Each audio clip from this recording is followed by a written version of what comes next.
ஆதியாகமம் புஸ்தகம் 21ஆம் அதிகாரம் 17ஆம் வசனத்தை வாசிக்கிறோம். தேவன் பிள்ளையின் சத்தத்தை கேட்டார். தேவதூதன் வானத்திலிருந்து ஆகாரை கூப்பிட்டு, ஆகாரே, ஆகாரே, உனக்கு என்ன சம்பவித்தது? உனக்கு என்ன சம்பவித்தது? பயப்படாதே, பயப்படாதே. பிள்ளை இருக்கும் இடத்திலே தேவன் அவன் சத்தத்தை கேட்டார். நம்முடைய ஆண்டவர் நமது சத்தத்தை கேட்கிறவர். அல்லேலூயா. ஆண்டவர் நம்மோடு அதிகமாக இடைபடுவாராக. தமது வார்த்தையின் மூலம் அநேக பாடங்களை திருச்சபைக்கு தேவன் கற்றுக் கொடுப்பாராக. ஆமென். இந்த சம்பவம் நமக்கு நல்ல பரிச்சயமான அறிமுகமான வசனம் இது. ஸ்தோத்திரம். ஆகார் அன்றைக்கு காலையில் அவள் ஆபிரகாமினால் துரத்தி விடப்படுகிறாள். திடீரென்று சில வேளைகளே நம்முடைய வாழ்க்கையிலே இப்படிப்பட்ட தனிமை வரும். ஆக தனிமை வரும்போது ஒருபோதும் கலங்கிவிடக்கூடாது. ஏன் இந்த தனிமை? ஸ்தோத்திரம். நேற்றெல்லாம் நல்லா தானே இருந்தேன், இன்னைக்கு இவ்வளோ பிரச்சனைகள், போராட்டங்கள், ஆமீன், தனிமை, கண்ணீர், ஸ்தோத்திரம் என்று பல விரக்தியான ஒரு அனுபவத்தோடு வந்திருக்கலாம். ஆண்டவர் நம்மோடு பேசுகிறார். ஆமேன். ஆகார் துரத்தி விடப்பட்டவள், அனுப்பிவிடப்பட்டவள் என்று வேதம் அவளை மிக அழகாக ஸ்தோத்திரம் அவளுடைய நிலையை எடுத்து கூறுகிறது. 14ஆம் வசனத்தை வாசிக்கலாம்.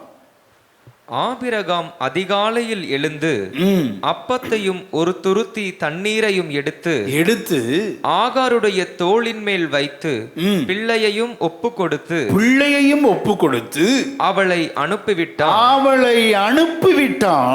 அவள் புறப்பட்டு போய் பெயர்செபாவின் வனாந்திரத்திலே அலைந்து திரிந்தாள். பாத்தீங்களா? அதிகாலையில் எழுந்து ஆபிரகாமினால் அனுப்பிவிடப்பட்டவள் ஆகார். மட்டுமல்ல, அவள் அலைந்து திரிகிறவரானால்.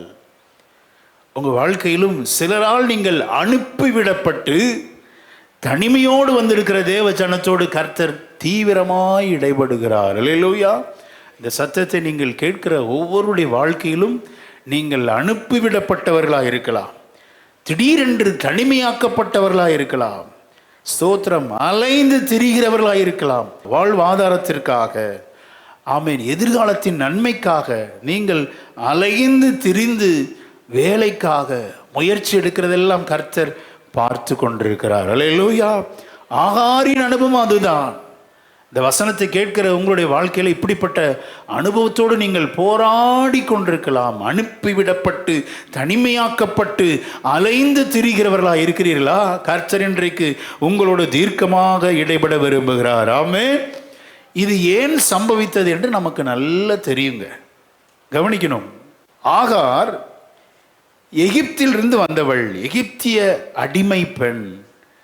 பஞ்ச காலத்திலே ஆபிரகாம் கானான் தேசத்தில் இராதபடிக்கு அவன் எகிப்தை நோக்கி தேவ சித்தமில்லாத இடத்துக்கு போனபடினாலே, தேவ சித்தமில்லாத இடத்திற்கு போன அந்த இடத்திலே ஆகாரை கூட்டி கொண்டு வந்தான். விளைவு, கொஞ்ச நாட்களில் தன் மனைவியானவள் சொல்லுகிறாள், எனக்கு தான் மலடா இருக்கிறதே, இவளோடு நீர் குடும்பம் நடத்தி எனக்கு ஒரு பிள்ளையை பெற்றுத்தாரும், இவள் நமது சந்ததியாய் இருப்பான் என்று சொல்லி ஆகாரை மனைவியே அவனுக்கு ஒப்பு கொடுக்கிறார். அதெல்லாம் நமக்கு தெரியும். கவனிங்க. அப்படி பிறந்தவன் தான் இஸ்மவேல். அல்லேலூயா. அப்படி பிறப்பதற்கு முன்பாக அவள் தன்னுடைய நாச்சியார், தன்னுடைய எஜமாட்டியினால் துன்புறுத்தப்பட்டு அவள் துரத்தப்படுகிறாள். ஏற்கனவே 16 வருடங்களுக்கு முன்பாக இதை போன்ற ஒரு சம்பவம் நடந்து அவள் நாச்சியாரால் துரத்தி விடப்பட்ட போது கர்த்தர் அவளோடு பேசினார். ஆமென். அந்த வார்த்தையை வாசிக்கலாம். 16:8. சாராயின் அடிமை பெண்ணாகிய ஆகாரே, எங்கே இருந்து வருகிறாய்? எங்கே போகிறாய் என்று கேட்டார். அவள், நான் என் நாச்சியாராகிய சாராயை விட்டு ஓடி போகிறேன் என்றாள். என்று அப்படி ஆண்டவர் பேசிட்டே வரும்போது 11ஆம் வசனத்துல மிக அழகாக சொல்லுகிறார், இதனுடைய எதிர்காலத்தை குறித்த தீர்க்க தரிசனத்தை வாசிக்க கேட்போம். 16, 11. பின்னும் கர்த்தருடைய தூதனானவர் அவளை நோக்கி நீ கர்ப்பவதியாய் இருக்கிறாய், ஒரு குமாரனை பெறுவாய். கர்த்தர் உன் அங்கலாய்ப்பை கேட்டபடியினால் அவனுக்கு இஸ்மவேல் என்று பெயரிடுவாயாக. இஸ்மவேல் என்று பெயரிடுவாயாக. 16 வருஷத்துக்கு முன்பாக கர்த்தர் இதே ஆகாரோடு இடைப்பட்டார். அப்பொழுது அவள் கர்ப்பவதியாயிருந்தாள். அப்பொழுது ஆண்டவர் பேசுகிறார், பிறக்க போகிற உன்னுடைய மகனுடைய பெயர் என்ன? இஸ்மவேல் என்று சொல்லி அவனுக்கு ஆண்டவர் பெயரிட்டார். அங்கலாய்ப்பை கேட்டபடினால். ஆக நான் உன்னை கேட்கிற தேவன், ஆகவே உன் பிறக்க போகிற சந்ததிக்கும் இஸ்மவேல் என்று பெயரிடு. ஹல்லேலூயா. இஸ்மா என்றால் கேட்டார் என்று அர்த்தம். ஏல் என்றால் தேவன், கேட்கிற தேவன் என்ற பெயர்தான் இஸ்மவேலுக்கு உரிய அர்த்தம் என்று சொல்லி இஸ்மவேலினுடைய பெயரை கர்த்தர் அங்கே சூட்டுகிறார். 16 வருஷத்துக்கு முன்பாக தீர்க்க தரிசனமாக சொல்லப்பட்ட வசனத்தை நாம் வாசிக்க கேட்டோம். இப்போ ஆபிரகாமுடைய சந்ததியை ஆண்டவர் ஆசீர்வதித்து அவனுக்கு ஒரு குமாரனை தருகிறார். அதெல்லாம் நமக்கு தெரியும். ஸ்தோத்திரம். அவனுக்கு ஈசாக்கு என்று பெயர் வைத்து ஈசாக்கை பால் மறக்க பண்ணின பின்பு ஒரு பெரிய விருந்து வைக்கிறான் ஆபிரகாம். இதே சாப்டர்ல 21ஆம் அதிகாரத்தில் பெரிய விருந்து செய்து அவன் மிக செழிப்பாய் இருக்கும்போது இந்த இஸ்மவேல் அடிமை பெண்ணுடைய மகன், இப்போ அவனுக்கு கிட்டத்தட்ட 17-18 வயசு ஆயிடுச்சுங்க. 17 years old, டீனேஜ். இப்போ இந்த இஸ்மவேல் 17 வயதையுடைய இஸ்மவேல் வாக்கு தத்தத்தின் சுதந்திரவாளி ஆகிய ஈசாக்கை பரியாசம் பண்ணுகிறான். 21ஆம் அதிகாரம் 9ஆம் வசனம். பின்பு எகிப்து தேசத்தால் ஆகிய ஆகார் ஆபிரகாமுக்கு பெற்ற குமாரன் பரியாசம் பண்ணுகிறதை சாராள் கண்டு. நல்ல கவனிங்க. இதுல இருந்து நம்ம நல்ல ஒரு ஆழமான ஒரு சம்பவத்தை நாம் மனதிலே உரித்தாக்கி கொள்ள வேண்டும். இதில் என்ன படிப்பினை, இந்த சம்பவத்திலிருந்து நமக்கு என்ன பாடம் கிடைக்கிறது அப்படின்னா, ஆபிரகாம் ஆகாரை சேர்த்தது தேவ சித்தம் அல்ல. தேவ சித்தம் இல்லாத இடத்திற்கு போய் தேவ சித்தம் இல்லாத அடிமை பெண்ணை சேர்த்து கொண்டு ஸ்தோத்திர மனைவியின் பேச்சை கேட்டு அவளோட குடும்பம் நடத்தி இப்போ ஒரு இஸ்மவேல் வந்துட்டான். கவனிங்க, 16 வருஷத்துக்கு முன்பு செய்த தவறு குடும்பத்தில் ஒரு பெரிய சலசலப்பை ஏற்படுத்துகிறது. நல்லா புரிஞ்சுக்கோங்க. சில தவறுகள் நம்ம இஷ்டத்துக்கு நம்ம செஞ்சிருவோம், ஆனால் தேவன் மன்னிச்சிருவாருங்க. மன்னிப்பதில் ஆண்டவர் ஸ்தோத்திரம் இரக்கமுள்ள தேவன். அல்லேலூயா. ஆனால் ஒன்றை நீங்களும் நானும் புரிந்து கொள்ளணும். வருஷங்கள் 16 ஆனாலும் 17 வருஷம் ஆனாலும் அதனுடைய பாதிப்பு இருந்து கொண்டே இருக்கும். அதனால தான் தவறு செய்யக்கூடாதுங்கிறது ரொம்ப நம்ம ஆணித்தரமாக இருக்கணும். 17 வருஷத்துக்கு முன்பு செய்த தவறு இப்போ குடும்பத்தில் இவன் இப்பொழுது இருக்கிற வாக்குத்தத்தத்தின் குமாரனாகிய ஈசாக்கை பரியாசம் பண்ணுகிறான். பார்த்தீங்களா? ஆண்டவர் பாவத்தை மன்னித்து விடுவார், ஆனால் பாவத்தின் விளைவினால் வருகிற மோசங்களை நாம் கண்டிப்பாக ஃபேஸ் பண்ணி தான் ஆகணும். அது மாற்ற முடியாத கருத்து. ஆகவே தான் தேவ சித்தம் இல்லாத காரியத்தை நம்ம தலையிடக்கூடாது. அப்படி தலையிட்டு நீங்கள் தேவனுடைய மன்னிப்பை பெற்றிருக்கலாம், அதெல்லாம் தவறு இல்லை, மன்னிப்பை பெற்றிருக்கலாம். ஆனால் பாவத்தின் விளைவு ஒரு காயத்தை ஏற்படுத்தாமல் இருக்காது. ரொம்ப கவனமாக இருக்கணும். தேவ சித்தம் இருந்தால் இது நடக்கட்டும். அல்லேலூயா.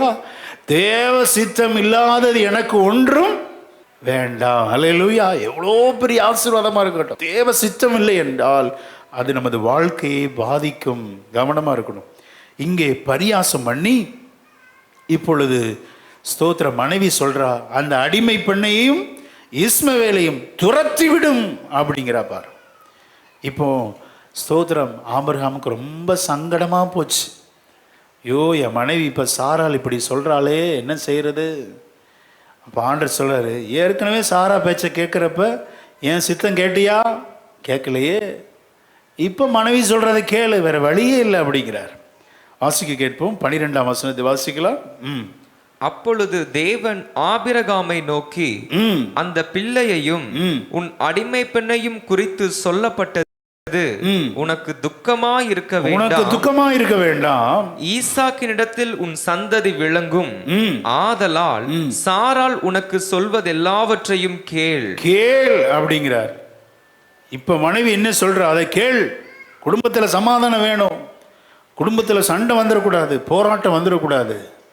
ஆண்டவர் சொல்றார், சாராள் சொல்றபடியே செய் அப்படிங்கிறார். இப்பொழுது ஆபிரகாம் துக்கத்தோடு அதிகாலையில் எழுந்து சோத்திரம் அப்பத்தையும் துருத்தியிலே தண்ணீரையும் கொடுத்து இப்பொழுது மனதார ஒரு கடினமான முடிவெடுக்கிறான். நம்ம வாழ்க்கையில் சில நேரங்களில் இப்படிப்பட்ட கடினமான முடிவு எடுக்கலை அப்படின்னா தொடர்ந்து பிரச்சனை, தொடர்ந்து போராட்டங்கள். நல்ல ஞாபகம் வச்சுக்கணும். நம்ம மனசுக்கு ரொம்ப சங்கடமாக இருக்கும் சில விஷயம். நான் நல்லா தெரியும் இது தேவ சித்தம் இல்லை, தேவனுடைய விருப்பம் அல்ல என்று 100% உங்கள் இருதயத்தில் ஸ்ட்ராங்காக தெரியும். ஆனால் அப்படிப்பட்ட கடினமான முடிவு எடுக்கலை அப்படின்னா வாக்குத்தத்தத்தின் சந்ததிகள் பாதிக்கப்படுவார்கள். அல்லேலூயா. ஈசாக்கு பாதிக்கப்படுவான். இவன் நினைச்சான், ஆபிரகாம் நினைச்சான், இந்த இஸ்மவேல் வருவதற்கு முன்பாக எலெயாசார் தான் எனக்கு சந்ததின்னு நினைச்சான். இப்போ இஸ்மவேல் வந்துட்டான், ஆகார் அடிமை பெண்ணுடைய மகன் தான் எனக்கு ஃபியூச்சர் நினைச்சான். அதை ஆண்டவர் தடுக்கிறார், அவனை விரட்டுங்கிறார். இப்போ உண்மையான ஃபியூச்சர் என்ன அப்படின்னா, உன் கற்ப பிறப்பே உனக்கு எதிர்கால வாக்குத்தத்த சந்ததி. ஹல்லேலூயா, ஆமென்.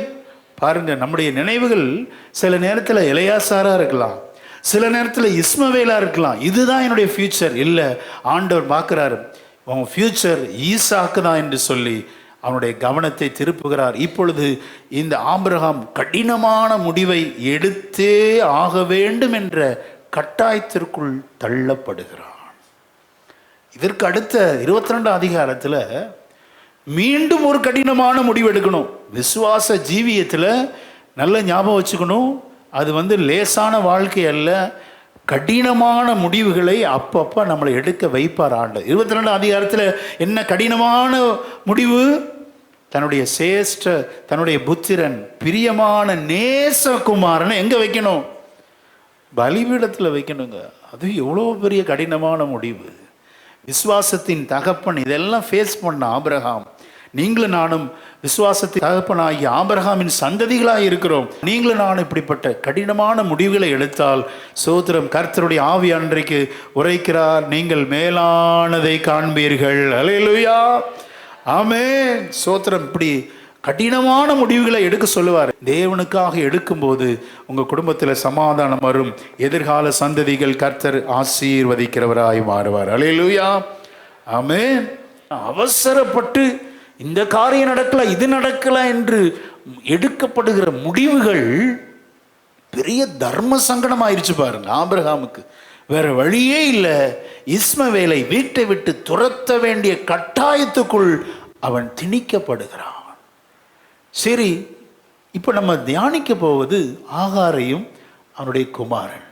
நீங்களும் நானும் நினைக்கலாம், இவள் வாக்குத்தத்தத்தின் பிள்ளை இல்லையே, இவள் ஒரு அடிமை பெண். வாக்குத்தத்தம் பண்ணப்பட்டவன் ஈசாக்கு, இவள் ஒரு அடிமை.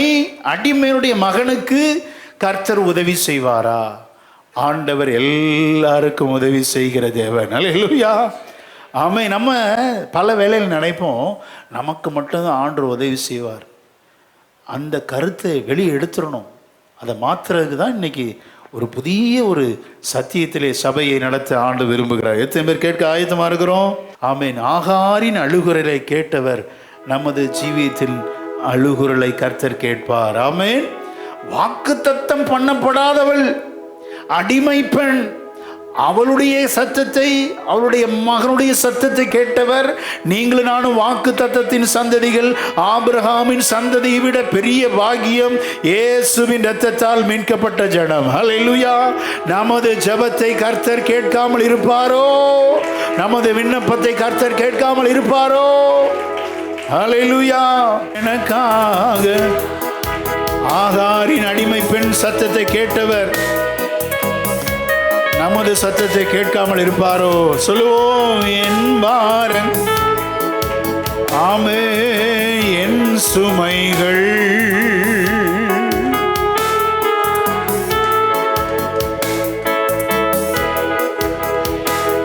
ஆமே உம் பாதத்தில், இயேசுவே உம் பாத, ஏசையா ஏசையா, ஆமாண்டவரே நிறுத்தியுள்ளே, ஏசையா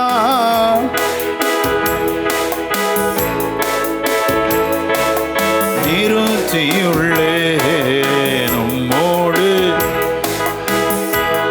ஆமே வாஞ்சையாம் சித்தம், இதயத்தின் ஏக்கமையா நம்மோடு, அல்லேலூயா இயேசுவே.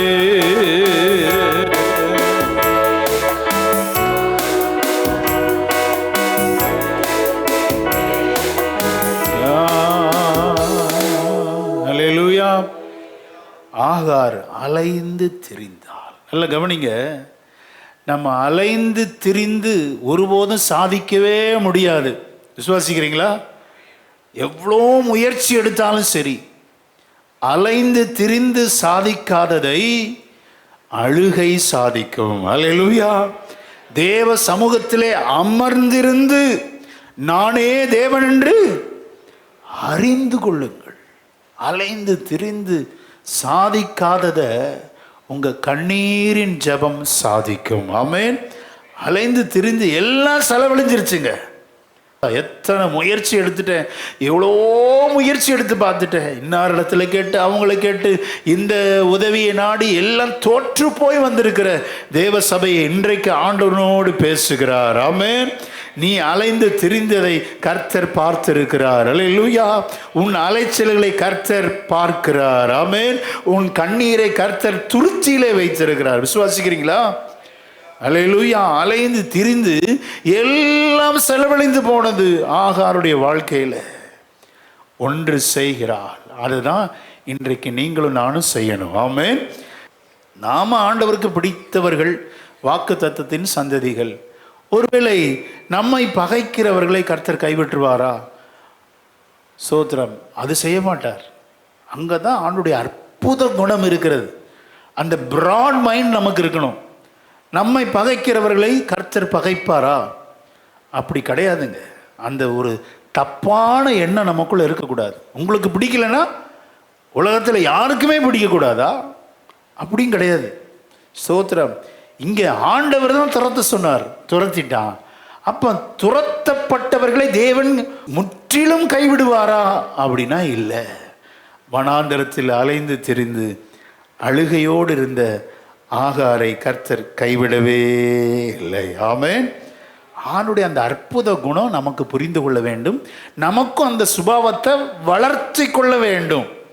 அதுக்காக நம்ம அவமானப்படுறோன்னு நினச்சிடக்கூடாது. நம்ம என்ன நினைக்கிறோம், பாஸ்டர் எத்தனை தடவை தான் நான் அவமானப்படுறது, ஒப்புரவாக சொல்கிறீங்க, நான் ஒப்புரவாக போனால் என்னை இவ்வளோ அற்பமாக நினைக்கிறாங்க. ஆணுடைய சுபாவத்தை பாருங்க.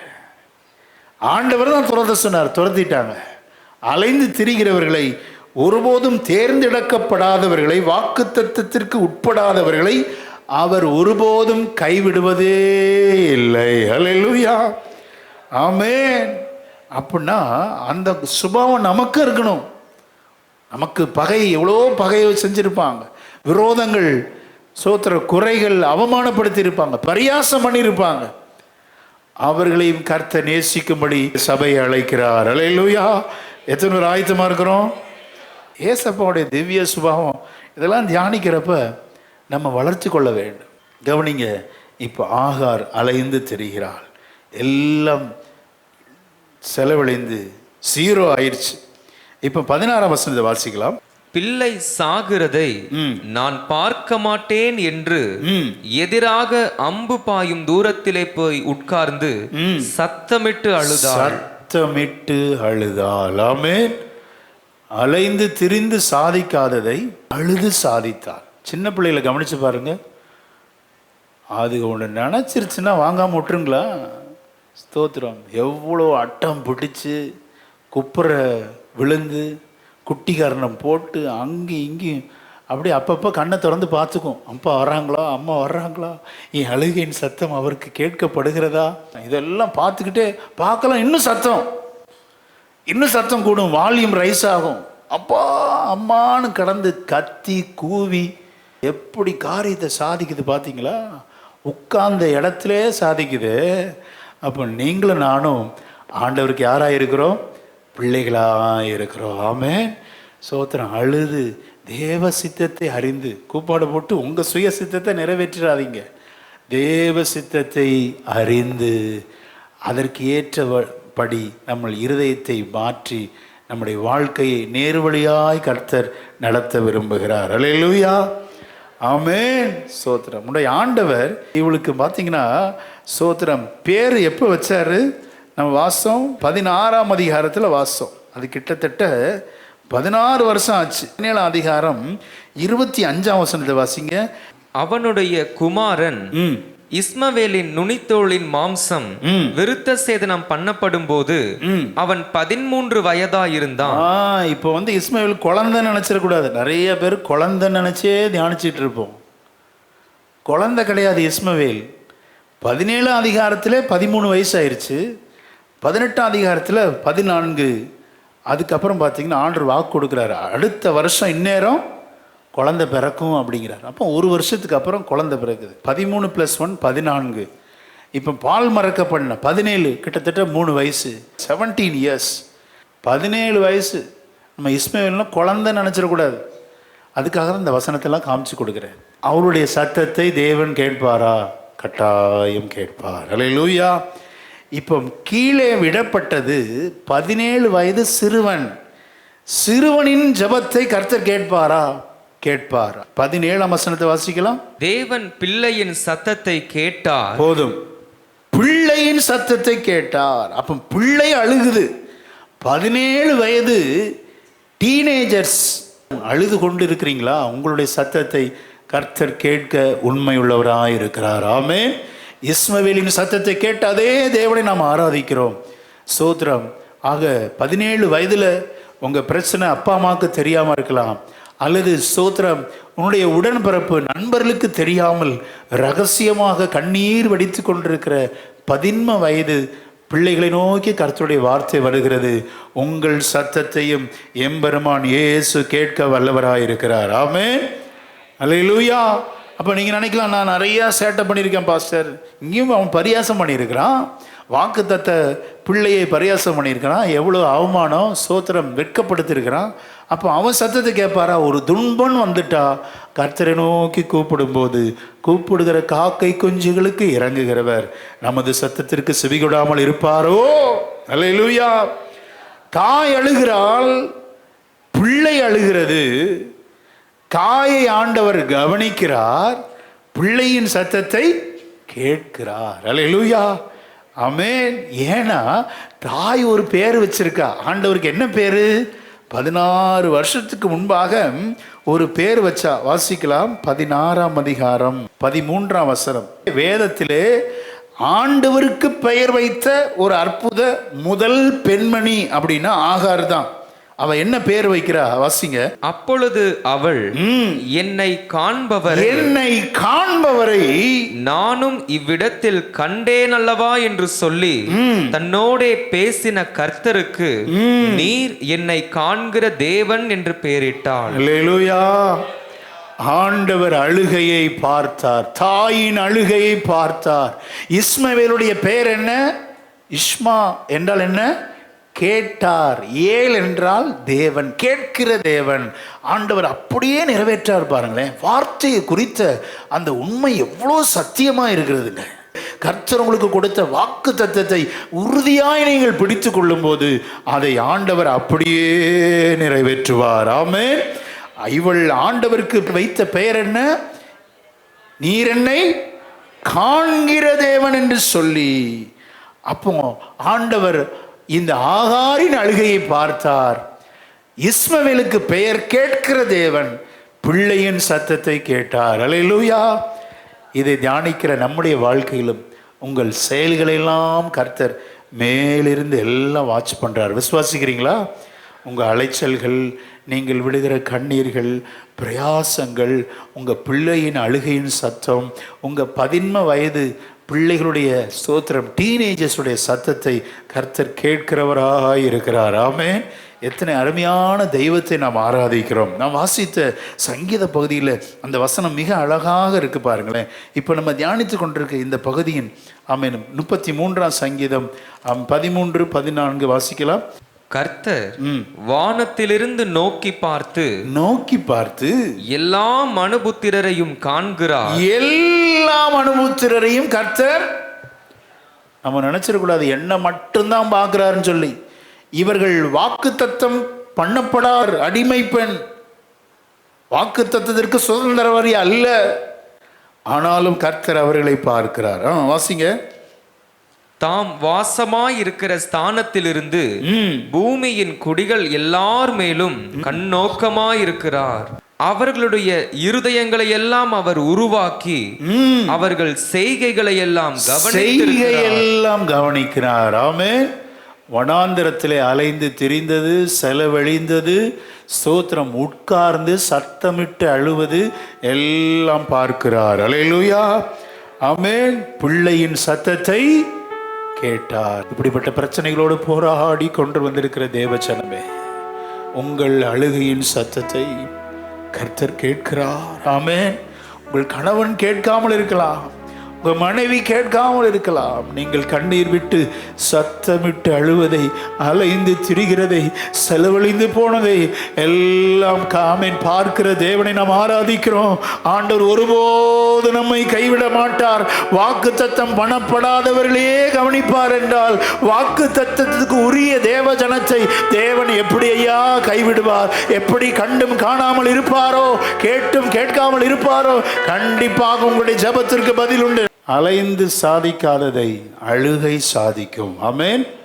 அழுகையின் ஜெபம் ரொம்ப அவசியங்க. நமக்கு அழுது ஜெபம் ஆண்டவர்கிட்ட ஜெபிக்கும் போது நம்முடைய எதிர்காலத்தை ஆண்டவர் தீர்க்கமாய் நமக்கு காண்பித்து கொடுப்பார். விசுவாசிக்கிறீங்களா? நம்முடைய ஆண்டவர் எப்படிப்பட்டவர் பாருங்க. சத்தமிட்டு கூப்பிட்ட போது தூதனை அனுப்பி பேசுகிறார். இவ்வளவு பேசவே விடல.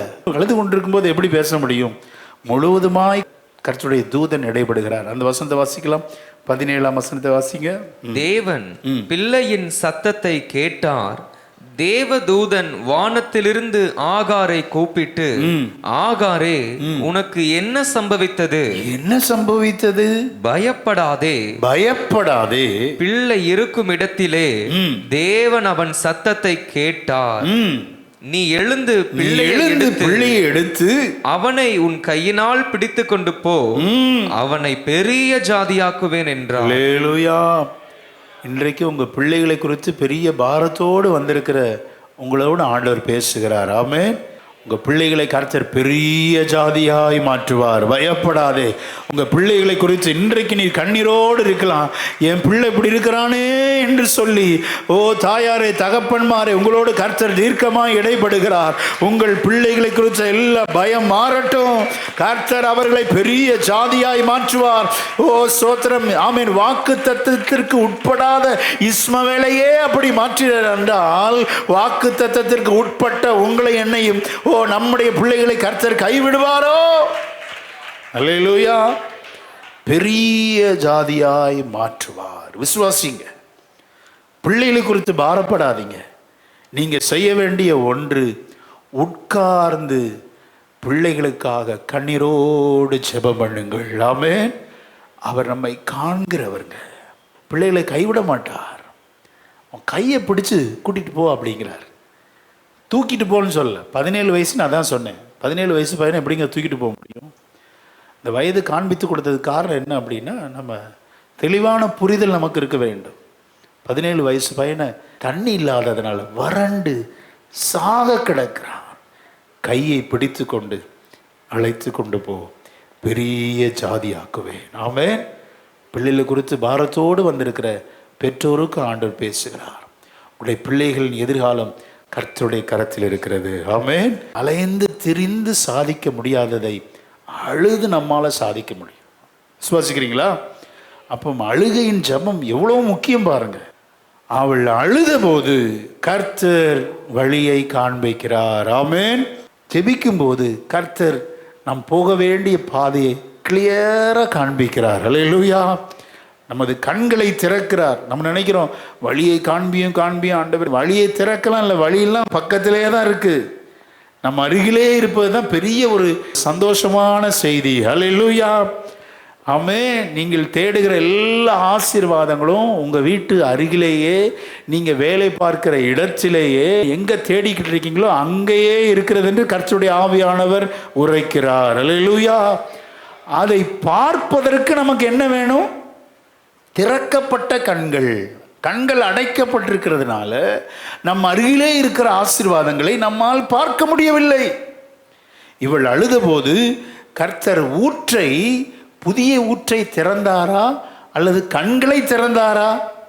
புதிய ஊற்று அங்கே திறக்கப்பட்டது. அங்கே ஆல்ரெடி எல்லாம் இருக்கு. வனாந்தரத்தில் ஒரு புதிய ஊற்றை ஆண்டவர் வச்சிருக்கிறார். இவள் அழுது ஜெபித்த போது இவளுடைய கண்களை தான் திறந்தாரே ஒழிய ஊற்றை திறக்கல. அப்போ என்ன அப்படின்னா, இவளுக்கு அதை பார்க்கக்கூடிய சக்தி இல்லை. நம்ம ஜெபிக்காததுனால நம்முடைய ஆசீர்வாதங்களை நம்ம கண்டே பிடிக்க முடியாமல் இருக்கிறோம். அதுதான் சோத்திரம், தவிர்க்க முடியாத உண்மை. அதான் சத்தியங்க. நல்ல நம்ம ஜெபிக்கணும், அழுது ஜெபிக்கணும். முயற்சி செய்யாததை முழங்கால் செய்யும், அது நடக்குங்க. அதை நீங்கள் ப்ராக்டிஸ் பண்ணீங்கன்னா தெரியும். இவள் ஜெபித்தால், அழுதால், ஆண்டவர் அவளோடு இடைப்பட்டார். அழுது ஜெபிக்கிறவரோடு கர்த்தர் பேசுகிற தேவன். ஆமென். முதலாவது ஆண்டவர் செய்கிறது என்ன அப்படின்னா, பயப்படாதே அப்படிங்கிறார். இப்போ நம்முடைய உணர்வுகளுக்கு தேவன் மதிப்பளிக்கிறவர். ஆமென். இந்த சமுதாயம் உணர்வுகளுக்கு மதிப்பளிக்கிறதே இல்லை. நம்முடைய உணர்ச்சிகளை உடன்பிறப்புகளோ பெற்றோரோ அநேக வேளையில புரிந்து கொள்ளவே மாட்டார்கள். அதிகாரம்தான் செலுத்துறாங்க. உடைய உணர்ச்சிகளுக்கு கர்த்தர் மதிப்பளிக்கிறவர். சோர்ந்து போகாதே. ஆமென். பயத்தை எடுத்து ஆண்டவர் பயப்படாதே, பிள்ளை இருக்கும் இடத்திலே தேவன் அவன் சத்தத்தை கேட்டார் என்றுகிறார். அல்லேலூயா. 19ஆம் வசனத்தை வாசிக்கலாம். தேவன் அவளுடைய கண்களை திறந்தார். அப்பொழுது அவள் ஒரு தண்ணீர் துறவை கண்டு போய் துருத்தியிலே தண்ணீர் நிரப்பி பிள்ளைக்கு குடிக்க கொடுத்தாள். அல்லேலூயா. அப்பொழுது தேவன் அவளுடைய கண்களை, ஊற்றை திறந்தார்னு போடலையே, கண்கள் திறக்கப்படாமல் இருக்கு. நம்ம என்னைக்கு தேவ சித்தத்தை விட்டு வழி விலகிறோமோ அப்பொழுது நம்மளது கண்கள் அடைக்கப்படும். நம்ம ஆசீர்வாதம் தெரியாது. ஸ்தோத்திரம். தவறான பாதை நம்ம சூஸ் பண்ண அப்படின்னா கர்த்தர் நமக்கு எதிராளியாக இருப்பார். வாசிக்கலாம். கண்கள் அடைக்கப்படும். என்னாகமும் 22ஆம் அதிகாரம் 23ஆம் வசனத்தை வாசிக்கலாம். கர்த்தருடைய தூதனானவர் உருவின பட்டயத்தை தம்முடைய கையிலே பிடித்து கொண்டு வழியிலே நிற்கிறதை கழுதை கண்டு, கழுதை பாக்குதுங்க, கழுதை பார்த்துருச்சு, வழியை விட்டு வயலிலே விலகி போயிற்று. கழுதையை வழியில் திருப்ப பிலேயாம் அதை அடித்தான். பாத்தீங்களா? கழுதைக்கு தெரியுது முன்னால யார் நிக்கிறா. உருவின பட்டயத்தோடு தூதன் நிற்கிறான் என்றது கழுதைக்கு தெரியுது. ஆனா பிலேயாமுக்கு தெரியல. அவன் ஒரு தீர்க்கதரிசி. நம்முடைய வாழ்க்கையில என்றைக்கு போகக்கூடாத இடத்துக்கு நம்ம போகிறோமோ, செய்யக்கூடாத காரியத்தை என்றைக்கு நம்ம செய்கிறோமோ, நமக்கு எதிராக இருக்கிற பாதை கூட அடைக்கப்படும். போய் சிக்கிக்கொள்ளக்கூடாதுங்க. எவ்வளோ பிரயாசப்படுறீங்க, எவ்வளோ முயற்சி எடுக்கிறீங்க, எல்லாம் ஒரு தவறான முடிவில் போய் மாட்டிக்கிட்டீங்கன்னா எல்லாம் டோட்டல் வேஸ்ட் ஆயிரும். இந்த பிலேயாம் தீர்க்கதரிசி தவறான பாதையை சூஸ் பண்ணா. எதிரே உருவின பட்டயத்தோடு இருக்கிற தூதனை இவனால் பார்க்க முடியவில்லை. ஆண்டவர் கழுதைக்கு காண்பித்தார், இவனுக்கு தெரியல பாருங்க. மட்டுமல்ல, இப்போ கழுதையை பேசவும் வைக்கிறார், போட்டு அடியோ அடி அடிக்கிறான். அப்போ ஆண்டவர் பார்க்குறாரு, கழுதையின் வாயை திறந்தார். வாசிக்கலாம், 28ஆம் வசனத்தை வாசிங்க. உடனே கர்த்தர் கழுதையின் வாயை திறந்தார். அது பிலேயாமை பார்த்து, நீர் என்னை இப்பொழுது 3 தரம் அடிக்கும்படி நான் உமக்கு என்ன செய்தேன் என்றது. ஆண்டவர் பார்த்தீங்களா, கண்ணை திறப்பார், வாயை திறப்பார், செய்யக்கூடாத அதிசயங்களெல்லாம் செய்வார். கழுதை பேசுது, மனுஷனை உணர்த்துது, திருப்பி போட்டு அடிக்கிறான். இப்பதான் ஆண்டவர் பிலேயாமின் கண்களை திறக்கிறார். அல்லேலூயா. 31ஆம் வசனத்தை வாசிக்கலாம். அப்பொழுது கர்த்தர் பிலேயாமின் கண்களை திறந்தார், வழியிலே நின்று தம்முடைய கையிலே பிடித்திருக்கிற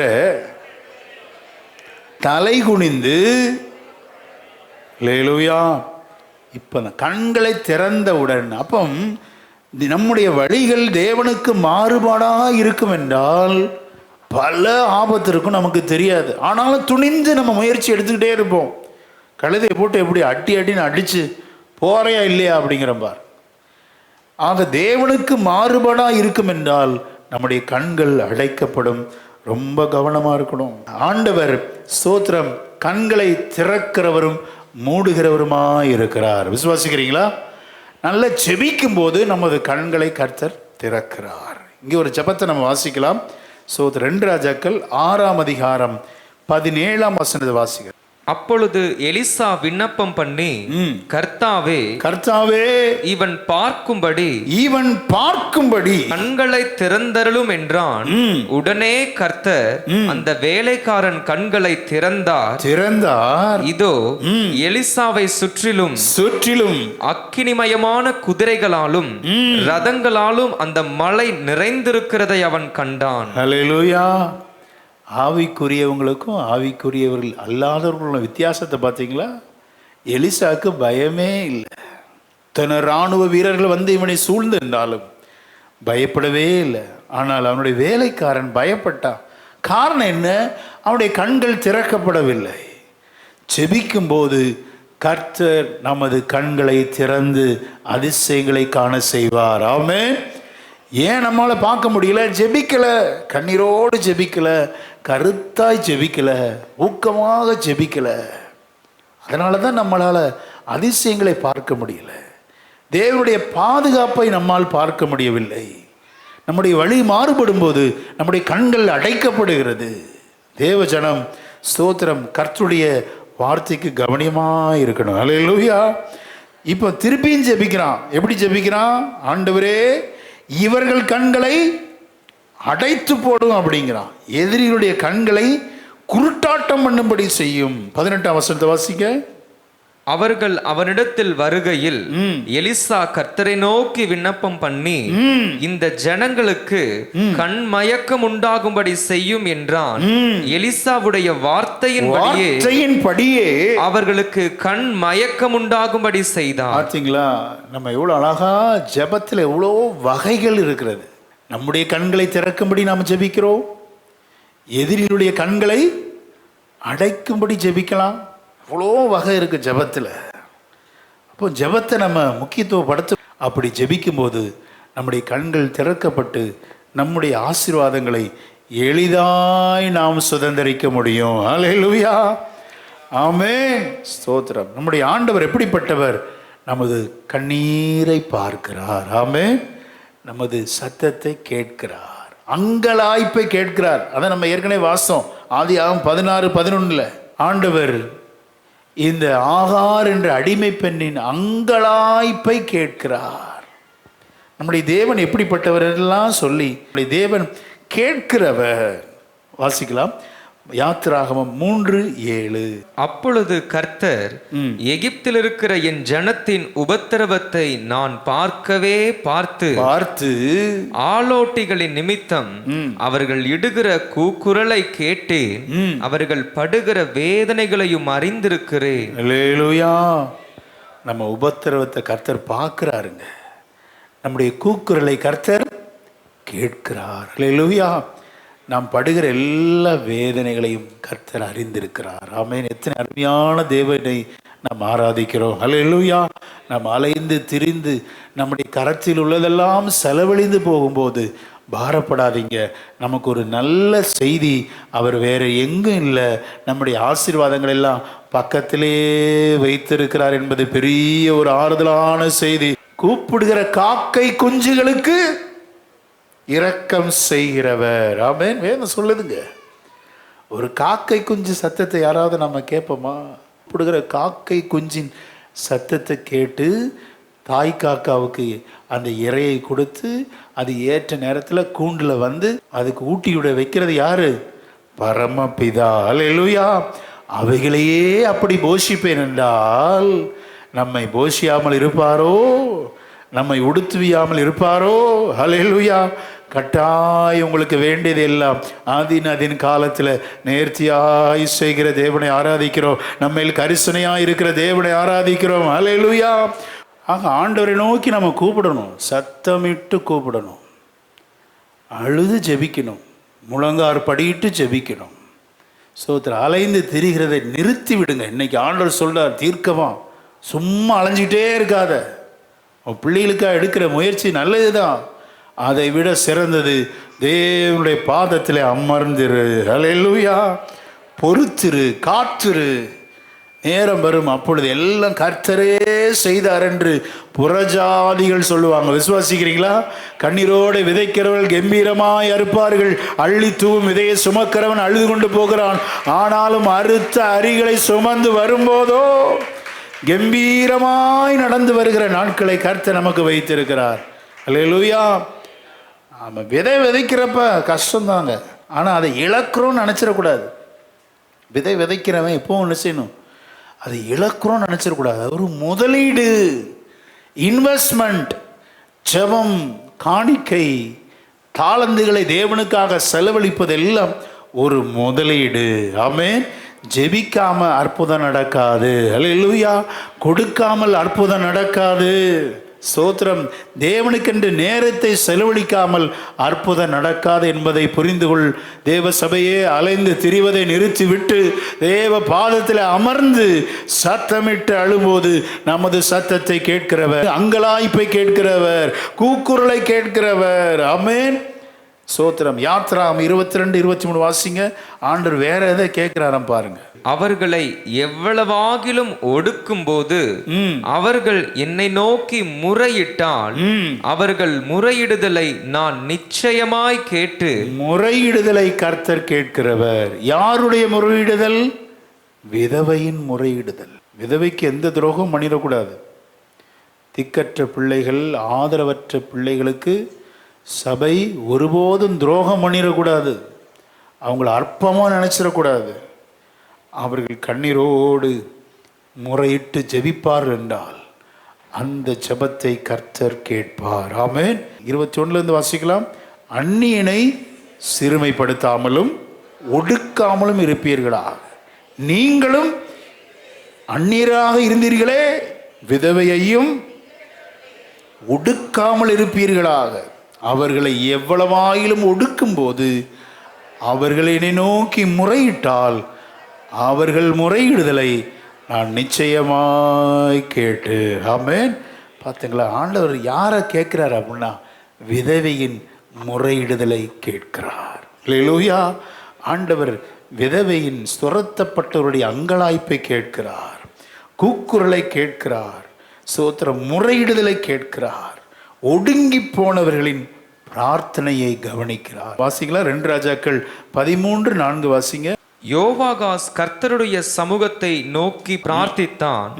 சீரியாவின் ராஜா இஸ்ரவேலை ஒடுக்கிறதினால் அவர்கள் ஒடுங்கி போகிறதை பார்த்து கர்த்தர் அவனுக்கு செவி கொடுத்தார். பார்த்தீங்களா? ஒடுக்கப்படுதலை அந்த நேரத்தில் நம்ம கண்ணீரோடு ஜெபம் பண்ணா அந்த ஜெபத்தை கர்த்தர் கேட்கிறார். அல்லேலூயா.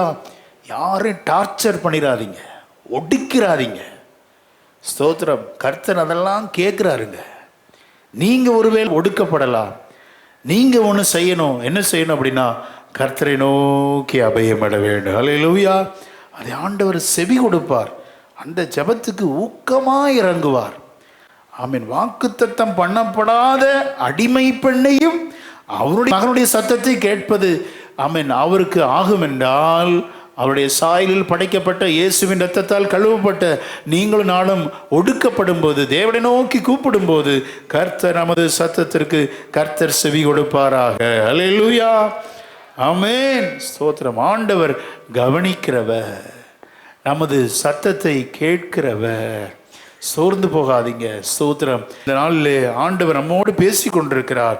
ஸ்தோத்திரம். அவள் எழுந்து ஆண்டவர் அருமையான கொடுத்த அந்த வாக்கு தத்தத்தை எல்லாம் வாசித்து தியானிக்க போய் எல்லாம் வாசிக்கலாம். 21ஆம் அதிகாரம் 18ஆம் வசனத்தை அப்படியே தீர்க்க தரிசனமாக எடுத்துக்கொள்ளலாமா? நம்முடைய ஃபியூச்சருக்காக, நம்முடைய பிள்ளைகளுக்காக. ஸ்தோத்திரம். அதை அப்படியே தீர்க்க தரிசனமாக இருதயத்தில் எழுதி கொள்ளுங்க. 18ஆம் வசனத்தை வாசிக்கலாம். நீ எழுந்து அவனை உன் கையினால் பிடித்து கொண்டு போ, அவனை பெரிய ஜாதியாக்குவேன். அல்லேலூயா. பாருங்க, ஆண்டவர் அவனை குறித்த அந்த வாக்கு தத்தத்தை நாம் அப்படியே உள் வாங்கி கொண்டு நம்முடைய வாழ்க்கையில் அதை நாம் பிரயோகிப்போம். நமது பிள்ளைகளையும் கர்த்தர் பெரிய ஜாதியாய் மாற்றுவார். ஆமென், ஸ்தோத்திரம். ஆக சில கடினமான முடிவுகளை நம்ம எடுக்கணுங்க. இன்னைக்கு அநேக பாடங்களை நம்ம கற்றுக்கொண்டோம். ஒரு கிளான்ஸ் சொல்ல விரும்புகிறேன். ஆபிரகாம் செய்தது தவறு தான், ஆனால் தவறை ஆண்டவர் மன்னித்தார். தவறின் விளைவை நம்ம அனுபவிச்சு தான் ஆகணும். அதனால தான் நம்ம கருத்தாக ஜெபிக்கணும். தவறு பண்ணிடக்கூடாது ஆண்டவரே, ஸ்தோத்திரம். பாவத்தை செஞ்சிடக்கூடாதப்பா. பாவத்தின் சம்பளம் மரணம். பாவம் நம்மை பின்தொடருங்க, அதை யாரும் தடுக்கவே முடியாது. நம்முடைய நிழலை யாராவது கட் பண்ண முடியுமா? நிழல் தொடர்ந்து வரும். நம்ம போகிறப்பெல்லாம் நம்ம கூட ஒட்டிக்கிட்டே வரும். அதே போல் பாவம் ரொம்ப கொடூரமானது. பாவம் நம்மை தொடர்ந்து பிடிக்கும். பாவம் நமது வீட்டின் வாசலிலே படுத்திருக்கும். ஆண்டவர் மன்னிக்கிறதுல தயை பெருத்தவர், சந்தேகமே இல்லை. ஆனால் அவர் நீதியுள்ள தேவன். ஆமென். பாவத்திற்கு தண்டனையை நமக்கு நரகத்தில் கொடுக்க மாட்டார். இந்த பூமியிலே நீதிமானுக்கு சரி கட்டப்படும். அது வேற வேற விதமாக இருக்கலாம். யாரையும் ஜட்ஜ் பண்ணாதீங்க. ஒன்றே ஒன்று செய்ய வேண்டும், அவருடைய இரக்கத்துக்காக நாம் காத்திருக்க வேண்டும். அல்லேலூயா. அந்த ஜெபத்தை நீங்கள் நானும் கருத்தாக செய்யணுங்க. ஸ்தோத்திரம். யாரையும் நியாயம் தீர்க்க போகாதீங்க, குற்றப்படுத்த வேண்டாம். அவருடைய இரக்கத்திற்காக நீங்களும் நானும் காத்திருந்து தேவனுடைய தண்டனை அதிகமாய் நாம் பெற்றுக்கொள்ளாதபடி பாவத்தின் விளைவை ஆண்டவரே எனக்கு மன்னியும்னு சொல்லி எத்தனை பேர் கேட்க முடியும்? அல்லேலூயா. பக்தன் யோபு அப்படி கருத்தா ஜெபிக்கிறான் பாருங்க. அந்த ஜெபத்தை நம்ம வாசிக்க கேட்போம். யோபுவின் புத்தகம் 9ஆம் அதிகாரம் 15 வாசிக்கலாம். நான் நீதிமானா இருந்தாலும் அவரோடு வழக்காடாமல் என் நியாயாதிபதியினிடத்தில் இரக்கத்துக்கு கெஞ்சுவேன். நான் கெஞ்ச அவர் எனக்கு உத்தரவு அருளினாலும் அவர் என் விண்ணப்பத்துக்கு செவி கொடுத்தார் என்று நம்பேன். அவர் உத்தரவு கொடுத்துட்டாரு, பதில் கொடுத்துட்டார். ஆனாலும் நான் தொடர்ந்து ஜெபித்து கொண்டே இருப்பேன் அவருடைய இரக்கத்திற்காக. ஹல்லேலூயா, ஆமென். பார்த்தீங்களா எவ்வளோ அருமையான ஒரு ஜெபம். நம்ம வாழ்க்கையில் ஸ்தோத்திரம். ஒவ்வொரு நாளும் இந்த ஜெபத்தை நம்ம செய்யணும். உங்கள் இரக்கத்துக்காக நான் கெஞ்சுவேன். ஆமென். எத்தனை பேர் அப்படி ஜெபிக்க முடியும்? ஆபிரகாம் தவறிழைத்தான், ஆண்டவர் மன்னித்தது உண்மைதான். ஆனால் பாவத்தின் விளைவு குடும்பத்தில் ஒரே சலசலப்பு, குடும்பத்தில் பிரச்சனைகள், போராட்டங்கள். ஏன் 16 வருஷம் ஆயிடுச்சு, மறைக்க முடியல பாருங்க. பாவத்தின் விளைவு அப்பப்போ எட்டி பார்க்கும்.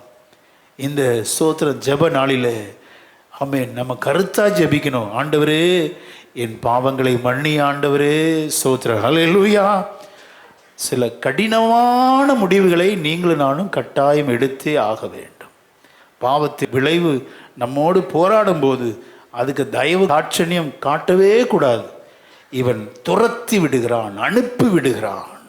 மட்டுமல்ல 22ஆம் அதிகாரத்தில் நேசகுமாரனை பலிபீடத்தில் வைக்க கர்த்தர் அழைக்கிறார். அல்லேலூயா.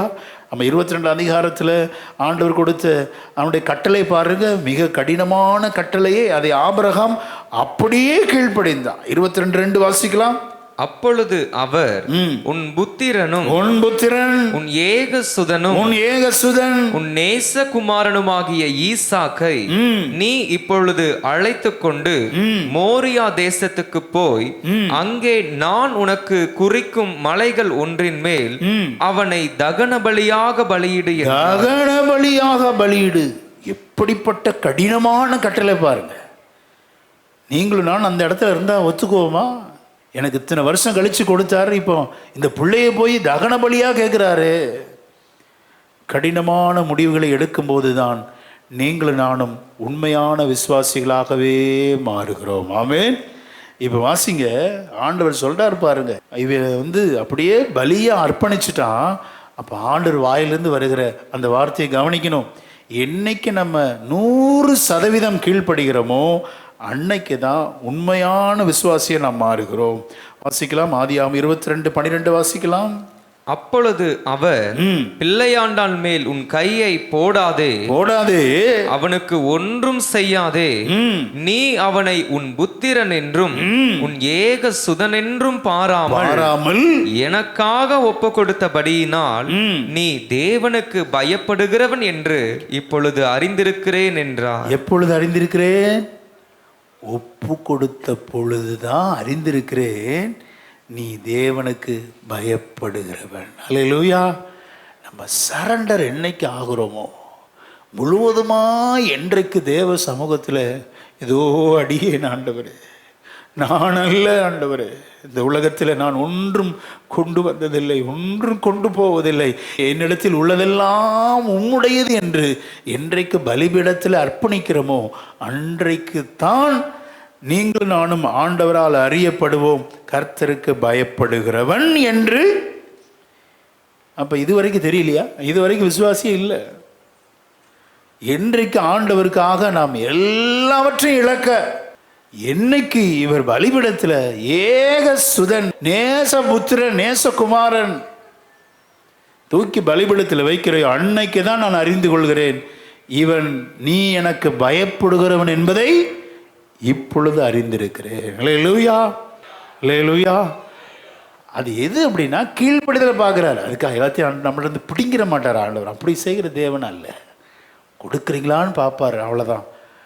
நம்மளுடைய ஜீவனே நஷ்டமா என்ன, ஜீவனை கூட்டி கொடுக்கிற தேவன். அல்லேலூயா, ஆமென். இந்த ஜீவன் மாத்திரம் நித்திய ஜீவனையும் தருகிற தேவன். அல்லேலூயா.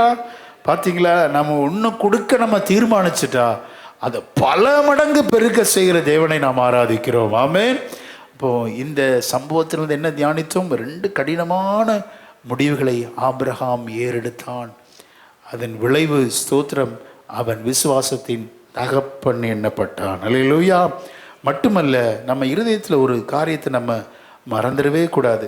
குறைந்த ஆதரவற்ற மக்களை இகழ்வதற்கான சாத்தியக்கூறு நம்ம இருதயத்தில் இருக்கவே கூடாது. குறைந்த ஆதரவற்ற மக்களை இகழ்ந்து விடக்கூடாது. இவர்கள், இந்த ஆகாரும் இவள் மகனும் தேவனால் துரத்தப்பட்டவங்க தான். அவங்கள நம்ம அற்பமாக நினைச்சிடலாமா? இல்லையே. ஆண்டவர் அவர்களையும் நேசிக்கிறவர் என்பதை நாம் நன்றாக அறிந்து கொள்ள வேண்டும். அல்லேலூயா. நம்மை சிலர் பகைப்பதனால அவர்களுக்கு கர்த்தர் விரோதி ஆகிவிடுவாரா என்றால் ஒருபோதும் இல்லை. ஆமென். அப்போ நம்மை பகைக்கிறவர்களையும் ஸ்தோத்திரம், ஆமென், நம்மை துரத்துகிறவர்களையும் நம்மை ஒடுக்கிறவர்களையும் ஸ்தோத்திரம் நாம் நேசிக்க பழக கற்றுக்கொள்ள வேண்டும். அல்லேலூயா. இந்த ஆகாரை கர்த்தர் நேசித்து அவளை பார்த்தார், இவன் சத்தத்தை கேட்டார். வேதத்திலே முதல் பெண்மணி இவ தான். ஆண்டவருக்கு பெயர் வைத்த முதல் பெண்மணி. இவர் என்னை காண்கிற தேவன். அல்லேலூயா. எல்ரோயி என்று பெயர் வைத்தா பாருங்க. அப்போ பெயர் வைத்த மாதிரியே அழுகை பார்த்தார், பிள்ளையின் சத்தத்தை கேட்டார். விளைவு நல்ல வாக்கு தத்தங்களை கொடுத்தார். விசுவாசிக்கிறீங்களா? இன்றைக்கும் உங்களை பார்க்கிறார், உங்களை கேட்கிறார். உங்கள் பிள்ளைகளுக்கு எதிர்கால நல்ல வாக்கு தத்தங்களை என் தேவன் கொடுக்கிறார். ஆமென். ஸ்தோத்திரம். நமது தேவைகளை சந்திக்கிறவர், அதுவும் எசென்ஷியல், இன்றியமையாத தேவைகளை கர்த்தர் சந்திப்பார், கட்டாயம் சந்திப்பார். ஆமென். எத்தனை பேர் நம்புறீங்க? அல்லேலூயா. தேவை என்ன? எசென்ஷியல் நீட் என்ன? அவங்களுக்கு அப்போ தாகம், தண்ணீர் கொடுப்பது எவ்வளோ பெரிய ஒரு எசென்ஷியல், இன்றியமையாதது. கர்த்தர் அவள் சத்தத்தை கேட்டு கண்களை திறக்கிறார். நம்ம அழுது ஜெபிக்கும் போது அலைந்து திரிந்து சாதிக்காததை அழுகை சாதிக்கும். அல்லேலூயா. முயற்சி சாதிக்காததை முழங்கால் சாதிக்கும். விசுவாசிக்கிறீங்களா? அவரே தேவைகளை சந்திக்கிற தேவன். அவள் ஆண்டவர் பாருங்க, சோத்திரம், ஒரு கான்வர்சேஷன், இண்டிவிஜுவல் கான்வர்சேஷன், தனிப்பட்ட நபரோடு. யோவான் எழுதின சுவிசேஷம் 4ஆம் அதிகாரம் 10 வாசிக்க கேட்போம். இயேசு அவளுக்கு பிரதியுத்தரமாக, நீ தேவனுடைய ஈவையும் தாகத்துக்கு தா என்று உன்னிடத்தில் கேட்கிறவர் இன்னார் என்பதையும் அறிந்திருந்தாயானால் நீயே அவரிடத்தில் கேட்டிருப்பாய், அவர் உனக்கு ஜீவ தண்ணீரை கொடுத்திருப்பார் என்றார். அல்லேலூயா. சாதாரண அந்த ஒரு நேரத்திற்காக நீ வந்திருக்கிறியே, நீ பேசுற யாருன்னு தெரியுமா? நான் ஜீவ தண்ணீரை கொடுக்கிறவர். ஆமென். உங்களுடைய எசென்ஷியல் நீட் என்ன? உங்களை விசாரிக்கிறாருங்க ஆண்டவர். ஆகார் எப்படி விசாரிச்சாரு பாருங்க. உனக்கு என்ன சம்பவித்தது? பயப்படாது. உன்னை விசாரிக்க யாருமே இல்லைன்னு நினைக்கலாம். பயப்படாது. உன்னை விசாரிக்கிற ஒரு கர்த்தர் உண்டு. ஆமென். உனக்கு தேவையான அந்த எசென்ஷியல் நீட், இன்றியமையாத தேவைகளை எம்பெருமான் இயேசு பூர்த்தியாய் உங்களை நடத்தி திருப்திப்படுத்துவார். சந்தேகமே இல்லை. விசுவாசிக்கிறீங்களா? பரிசுத்தமுள்ள நல்ல பிதாவே, இந்த அருமையான ஆசீர்வதிக்கப்பட்ட இந்த மனமகிழ்ச்சி நாளுக்காக நன்றி செலுத்துகிறோம். ஆண்டவரே ஸ்தோத்திரம். அலைந்து திரிவதை நாங்கள் விட்டு ஆண்டவரே ஸ்தோத்திரம், தேவனுடைய சமூகத்தில் காத்திருக்கிற ஒரு சபையாய், ஆண்டவரே நல்ல செபிக்கிற சபையாய், கர்த்தருடைய வாக்குத்தத்தத்தை உமது பிள்ளைகள் சுதந்தரிக்கிற ஒரு சபையாய் காணப்படட்டப்பா. ஆண்டவரே ஸ்தோத்திரம். தனிமை எத்தனை சவால் நிறைந்ததப்பா. இப்படி தனிமையோடு போராடி கொண்டிருக்கிற பிள்ளைகளுக்கு இது கற்றுக் கொடுத்த நல்ல பாடங்களுக்காக ஸ்தோத்திரம். அதை எங்கள் வாழ்க்கையில் நாங்கள் அப்பியாசப்படுத்த, அதை நாங்கள் பெற்றுக்கொள்ள உதவி செய்யுங்கப்பா. ஒவ்வொரு குடும்பத்தின் பிள்ளைகளும் பெரிய ஜாதியாக கர்த்தரால் ஆசீர்வதிக்கப்பட்ட பிள்ளைகளாய் மாறுவார்களாக என்று சொல்லி பலிபீடத்தில் நீர் ஆசீர்வதிக்கிறதுக்காக ஸ்தோத்திரம் ஆண்டவரே. அவனை பெரிய ஜாதியாக்குவேன் என்று சொன்னீரே. பயப்படாதே, பிள்ளை இருக்கும் இடத்தில் சத்தத்தை கேட்டேன் என்று சொன்னீரப்பா. ஆண்டவர் இன்றைக்கும் கண்ணீரோடு வேதனையோடு ஆண்டவரை புலம்பலோடு வந்திருக்கிற ஆண்டவர் பெற்றோரை நீங்கள் பேசினதுக்காக ஸ்தோத்திரம். உமது வார்த்தையினால் பலப்படுத்தினதுக்காக ஸ்தோத்திரம். கண்ணீரை பார்க்கிற தேவனப்பா, எங்கள் கண்களிலிருந்து வடிகிற கண்ணீரை ஆண்டவர் துருத்தியிலே சேகரித்து வைத்து எங்களை ஆசீர்வதிக்கிறவர். ஆண்டவரே ஸ்தோத்திரம். நாங்கள் அழுது தேவ சமூகத்தில் ஒப்பு கொடுக்கும்போது எங்கள் கண்களை திறக்கிறீரப்பா. கண்கள் திறக்கப்பட்டவன் உரைக்கிறாராவது என்று பிலேயாம் அவன் சொல்லுகிறான். கண்கள் திறக்கப்பட்டவன் உரைக்கிறாவது என்று சொல்லி அவன் கண்களை திறந்ததினால அப்படி பேசினான் ஆண்டவரே. அப்படி நாங்கள் எப்போதும் எங்கள் ஆசீர்வாதங்களை பார்த்து அதனால் சந்தோஷமடைந்து மகிழ்ச்சியோடு இருக்க எங்களுக்கு உதவி செய்யுங்க. எங்களை தாழ்த்துகிறோம். இயேசுவின் நாமத்தில் ஜெபிக்கிறோம் நல்ல பிதாவே. ஆமென்.